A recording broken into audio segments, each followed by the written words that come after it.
The Ethical Considerations of Euthanasia, Death and Dying by Austin Graham West.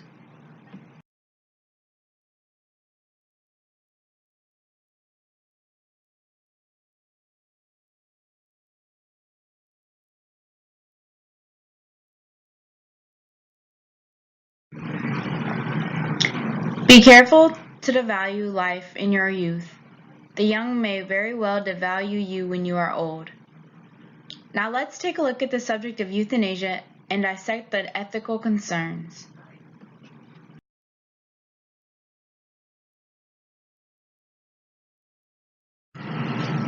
What is euthanasia? The word comes from the Greek euthanatos, which means easy death, the act or practice of killing or permitting the death of hopelessly sick or injured individuals, such as persons or domestic animals, in a relatively painless way for reasons of mercy.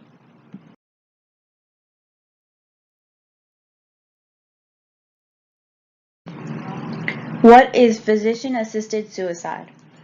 A physician providing medications or other means to a patient with the understanding that the patient intends to use them to commit suicide. Jack Kevorkian was an American pathologist and euthanasia proponent. He is best known for publicly championing a terminal patient's right to die by physician-assisted suicide. He claimed he assisted at least 130 patients to that end. He was often portrayed in the media with the name Dr. Death. He said, "Dying is not a crime."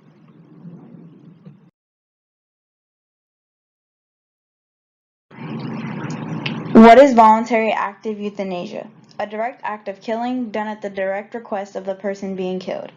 Noah Pothoven spoke of her battle with PTSD as a result of rape, her anorexia, and self-harm, her having to wait over long for treatment, and her disappointment about being refused euthanasia after 20 hospitalizations due to several suicide attempts. Noah was not terminally ill and only 17. When she was 14, she wrote she was raped by two men, shamed. She did not report this act to her parents or the police. In May 2019, Pothoven stopped eating and drinking. She had previously been put into an induced coma in 2018 so doctors could feed her through a feeding tube, but Pothoven's family decided to respect her decision in 2019 and provide only palliative care, in other words, pain care to keep her comfortable. On May 30th, 2019, Pothoven made a final Instagram post in which she said, "After years of battling and fighting, I am drained. I have quit eating and drinking for a while now, and after many discussions and evaluations, it was decided to let me go because of my suffering is unbearable." On June 2nd, 2019, Pothoven's sister confirmed her death at the age of 17. Pothoven spent her last days in a hospital bed in her family's living room.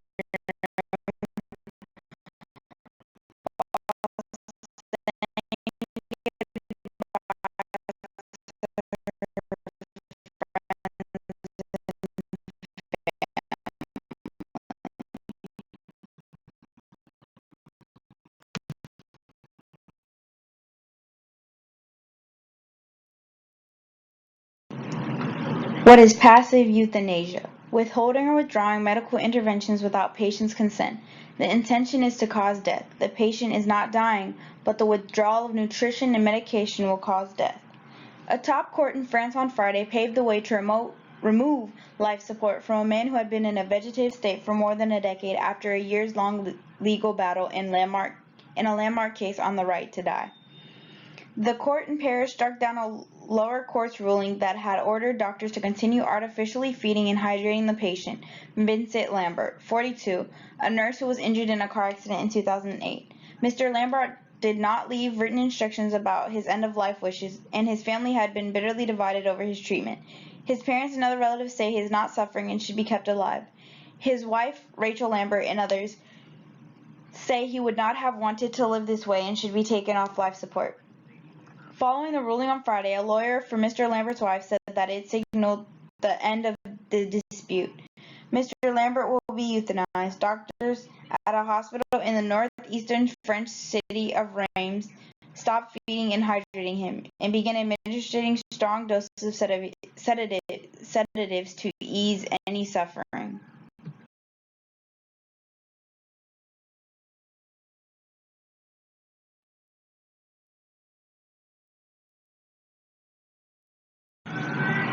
Non-voluntary euthanasia.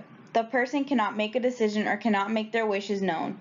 This includes cases where the person is in a coma, the person is too young, the person is senile, the person is mentally retarded to a very severe extent, the person is severely brain damaged, or the person is mentally disturbed in such a way that they should be protected from themselves.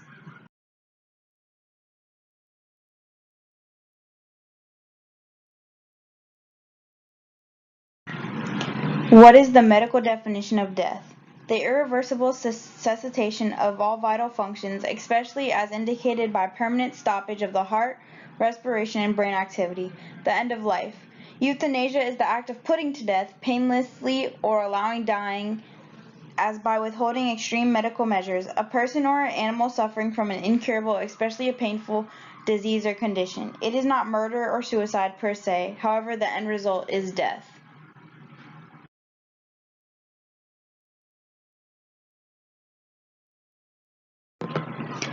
The ethical argument of euthanasia. Proponents of euthanasia and physician-assisted suicide contend that terminally ill people should have the right to end their suffering with a quick, dignified, and compassionate death. They argue that the right to die is protected by the same constitutional safeguards that guarantee such rights as marriage, procreation, and the refusal or termination of life-saving medical treatment.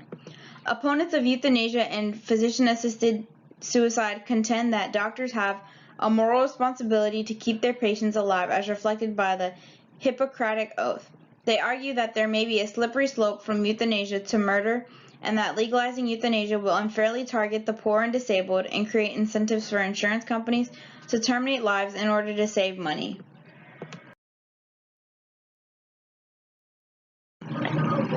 Results of qualitative study of euthanasia. One recurring criticism of the Dutch euthanasia policy is the argument popularly known as the slippery slope argument, which claims that allowing physicians to conduct euthanasia or assisted suicide may eventually lead to patients being killed against their will. For 15 months spanning from 2000 to 2001, FN conducted observation and field-based interviews with 15 physicians and 650 of their general population patients. From this sample, 192 EOL cases were selected for review. These included cases of persons who were terminal or seriously ill, living in the Greater Amsterdam region of the Netherlands. While this qualitative evidence cannot disprove existence of abuse, it suggests that euthanasia practices have evolved in such a way that patients are more likely to talk about euthanasia than to die a euthanasia death. As you can see, euthanasia requests have gone up. The Liverpool Care Pathway, an example of abuse.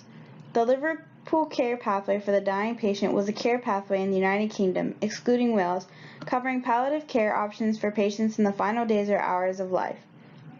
It was developed to help doctors and nurses provide quality end-of-life care, to transfer quality end-of-life care from the hospice to hospital setting. Now discredited, the LCP was widely abused with patients being casually assessed as terminal, heavily sedated, and denied water, so the diagnosis became self-fulfilling. In short, patients are put on a track on which they are steamrolled into the morgue. They are starved, thirsted, and drugged until death. Their actual alignments are not treated, and everything defers back to their terminal diagnosis.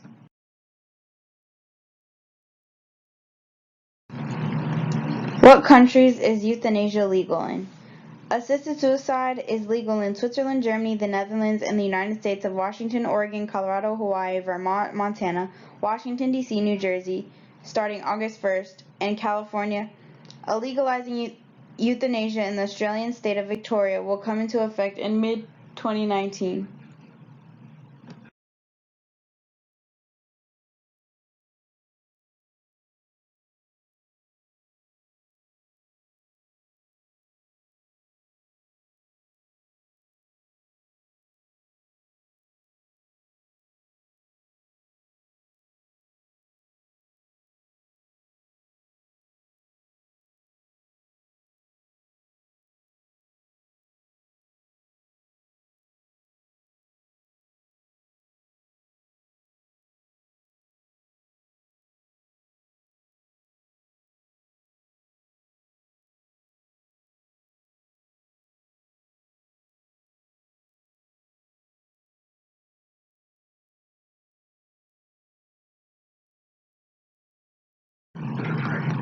Here are the ethical dilemmas of euthanasia on younger people. Adults and children of 12 years of age and older can legally request euthanasia in the Netherlands under the 2002 euthanasia law. Requests for euthanasia often come from patients experiencing unbearable suffering with no prospect of improvement. In the past 10 years, 2 cases of neonatal euthanasia were reported. In the last 15 years, 7 cases of euthanasia in minors between 12 and 18 years old have been reported. The more physicians practice euthanasia, the less these physicians practice relieving pain. Expanding the scope of legalized euthanasia undermines compassion for those who suffer. Young people grow, change. A young woman euthanized last year mentioned this. I have never been happy. I don't know the concept of happiness. She was then euthanized. Happiness is a state of being, often temporary. Euthanasia is a permanent solution to a temporary problem.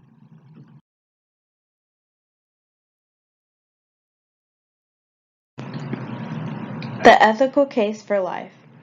The physician's professional role is to use his or her knowledge, insight, and healing skills to aid the patient, not to kill the patient. Social acceptance of physician-assisted suicide tells elderly, disabled, and dependent citizens that their lives are not valuable. In a dollar-driven environment, it's too tempting for death to become a reasonable substitute to treatment and care when medical coverage is uncertain and medical costs continue to rise. Euthanasia is not always in the best interest of the person, maybe just the moment. Euthanasia will lead to the decline of care by design. It's really not that cool. Rest in peace, Noah.